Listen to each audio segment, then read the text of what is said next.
तो ये अच्छा एक सदाचार सिखाता है महाप्रभु। अगर कोई व्यक्ति आपको कोई किसकी चीज़ जो है आपको देता है, तो जैसे किसी ने एक व्यक्ति ने आपको पैसा दिया, बोला मेरा पैसा संभाल के रखना, तो उसको क्या करना चाहिए? संभाल के रखना चाहिए। अगर आप वो पैसे का खर्च कर दोगे तो क्या हो गया? तो आप तो ठीक नहीं है। या आप उसको खो दोगे तो क्या हो गया? अगर किसी व्यक्ति ने आपको कुछ दिया है तो आपको क्या करना पड़ेगा? उसको संभाल के रखना पड़ेगा, क्योंकि वो चीज़ आपकी नहीं है, किसकी है? अन्य व्यक्ति की है। उसी प्रकार से अगर कोई ऐसा करता है उसको अवैध माना जाएगा, इनलीगल माना जाएगा। तो इसलिए महाप्रभु बताते हैं, देखो ये शरीर जो है तुम्हारा, वो मेरा है, मैंने वास्तव में तुमको दिया है। और सही बात भी है, शरीर किसका है? भगवान द्वारा ही दिया जाता है। अब भागवत में यह किधर आता है प्रश्न? शरीर किसका है? वो आई थिंक युधिष्ठिर महाराज, और जब मर जाते सब लोग तब चर्चा होती है कुरुक्षेत्र के युद्ध के अंदर, महाभागवतम में आता है। युधिष्ठिर महाराज बोलते हैं कि ये शरीर जो है लोगों की सेवा के लिए था, वही शरीर द्वारा सबको मैंने मार दिया, ऐसा बताते हैं ना भागवतम के अंदर। तो उसे प्रभु जी बताए शरीर किसका है? एक प्रश्न करते हैं, शरीर पिता का है, शरीर माता का है, या शरीर सोसाइटी का है, समाज का है? हर व्यक्ति किसी को शरीर देता है, सही बात है ना? हाँ, कोई ना कोई व्यक्ति, या तो जैसे कोई व्यक्ति नौकरी कर रहा है तो शरीर किसका है? हाँ, जिसकी वो नौकरी कर रहा है उसका है, क्योंकि वो शरीर का क्या करता है? भरण पोषण करता है। इससे शरीर किसका है? मालिक का है। और किस सेवा लगता है वो? मालिक की। तो किसका शरीर है? मालिक का है, या बाप ने माँ ने जन्म दिया उसका है, या देश के लिए सेवा करे तो देश का है, या तो फिर घर में परिवार की सेवा करता है परिवार का है, किसका है? यानी आपको ये शरीर तो किसी को देना ही है, किसी के ना किसी की सेवा में लगाना ही है। यानी कि आपका शरीर आपका नहीं है, क्योंकि आप जो है अन्यों की सेवा में लगा रहे हैं उसको। हाँ, विद्यार्थियों का उसका शरीर नहीं है, उसका शरीर किसका है? स्कूल वालों का है, टीचर का है। हाँ, वो जो बोलेगे वो करना पड़ेगा, उसकी क्षति नहीं है। तो किसका शरीर है ये प्रश्न आता है भागवतम में, हम देखते हैं। तो वास्तव में यहाँ महाप्रभु क्लियर करते, इस शरीर भगवान का है, ये भगवान ने दिया है हमको, इसलिए शरीर के अधिकार में किसका बनता है? भगवान का ही बनता है। मगर जो व्यक्ति ये नहीं जानता है, वो अन्य अन्यों की सेवा में शरीर को लगाता है। कोई देश सेवा में लगाता है, कोई फलानी सेवा में, ढिकनी सेवा में, वो परिवार में, समाज में, फलाना में, ढिकने में। अंत में इस शरीर किसका है? तो जब मर जाएगा तो या तो अग्नि में चला जाएगा, अग्नि का होया, इसको गाड़ देंगे तो सब कीड़े खा जाएंगे, उसका हो गया। या तो किधर लटका देंगे उसको तो सब पक्षी जाके खा जाएंगे, उसका हो गया। किसका रह गया ये? हाँ, तो अंत में समझना चाहिए इस शरीर हमारा तो नहीं है। हमारा होता तो हम साथ लेके जाते ना। हाँ, ये भगवान का दिया हुआ शरीर है, ऐसा महाप्रभु बताते हैं। इसलिए शरीर जो है वो भगवान की सेवा में ही उपयोग होना चाहिए। हाँ, इसलिए बताए, एक होता है ब्राह्मण और एक होता है कृपण। गीता के अंदर प्रभुपाद जी बता दे तात्पर्य में, कौन है ब्राह्मण और कौन है कृपण? जानते हैं कौन है ब्राह्मण?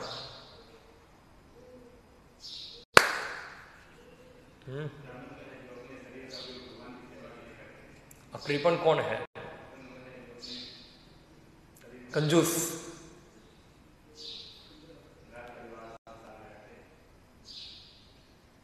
कृपण कौन है?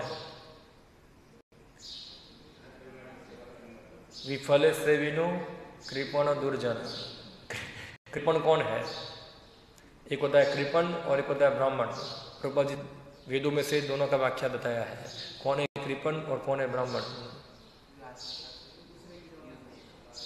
आप पढ़ा है गीता? गीता में बताया है, क्या लिखा है उसके अंदर?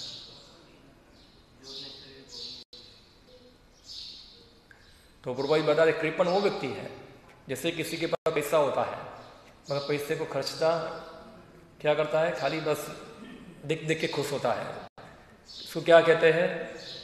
कृपण। उसको उपयोग नहीं करता है। इसी प्रकार शरीर जो है वो एक संपत्ति है, उसका उपयोग होना चाहिए किसके अंदर? आध्यात्मिक प्रगति में होना चाहिए। जो नहीं करता है उसका उपयोग आध्यात्मिक प्रगति के लिए, वो कौन है? कृपण है। और जो व्यक्ति आध्यात्मिक प्रगति के लिए इसका उपयोग करता है वो कौन है? वो ब्राह्मण है।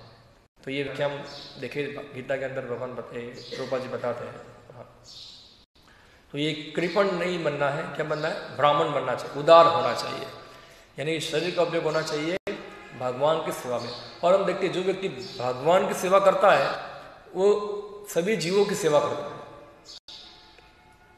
सभी जीवों की सेवा वो करता है।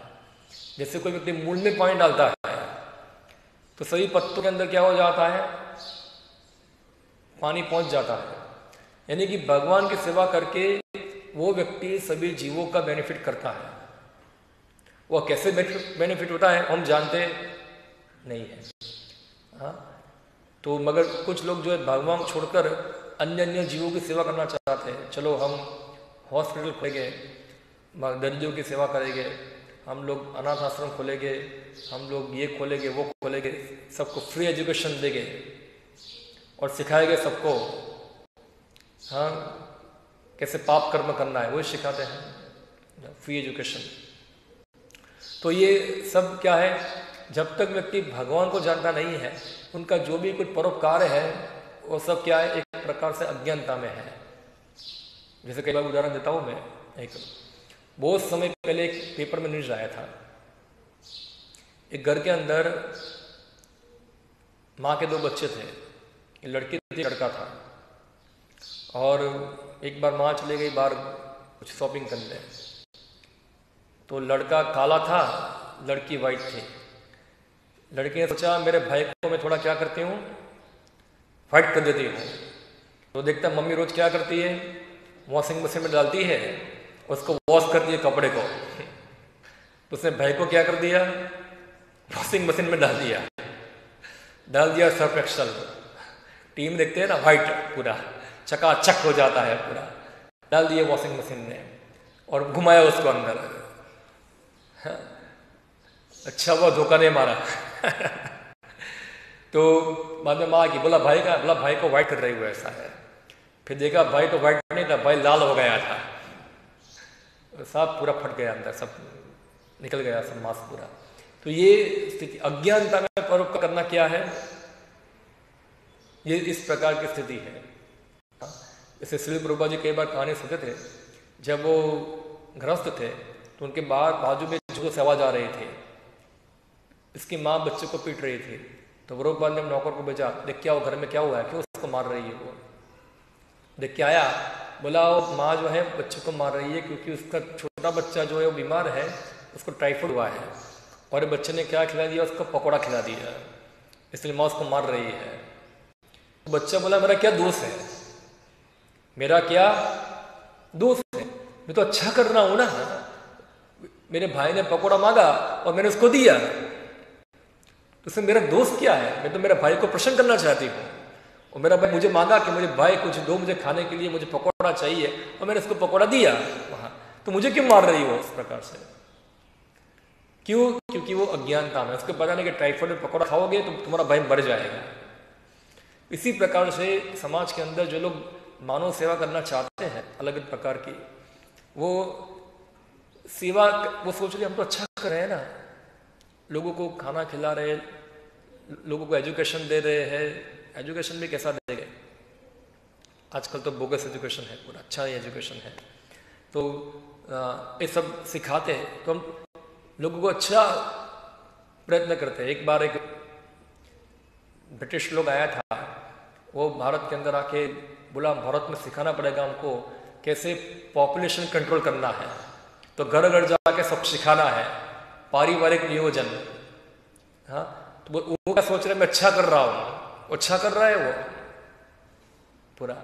तो ये पूरा क्या अज्ञानता है ये। या तो फिर कोई सोचेगा ओ बेचारा आदमी भूखा मर रहा है, उसको चिकन सूप खिलाओ, हाँ चिकन सूप खिलाओ उसको, और ताकत बढ़े, ऐसा है थोड़ा। तो ये क्या है समझिए, तो उसको लग रहा है हम तो क्या कर रहे हैं, मानव समाज की सेवा कर रहे हैं, मगर क्या है ये अज्ञानता में उसको नरक में भेज रहे हैं अंदर। हाँ, इसलिए अज्ञानता में कोई परोपकार होता नहीं। परोपकार तो ये नहीं है जो चैतन्य महाप्रभु होता है, हाँ, कि व्यक्ति की आध्यात्मिक उन्नति करना। और एक्चुअली जो व्यक्ति की आध्यात्मिक उन्नति होती है साथ साथ भौतिक प्रगति भी अपने आप हो जाती है, क्योंकि आध्यात्मिक प्रगति के साथ साथ जो भी भौतिक चीज आवश्यकता है हमको शरीर चलाने के लिए, वो सब उसके साथ प्रगति होती रहती है। हाँ, खाली आध्यात्मिक प्रगति को छोड़कर भौतिक प्रगति को पकड़ना, वो तो डूबे हुए व्यक्ति जो है उसका कपड़ा बचा के लेके आने के बराबर है। वो तो व्यक्ति डूब गया, खाली कपड़ा बचा लिया उसका। तो इसलिए ये जो है शरीर जो है वो किसका है, वो भगवान का है, और इसलिए उसका उपयोग होना चाहिए कृष्ण की सेवा के अंदर। कोई जानते हैं कोई नहीं जानते हैं।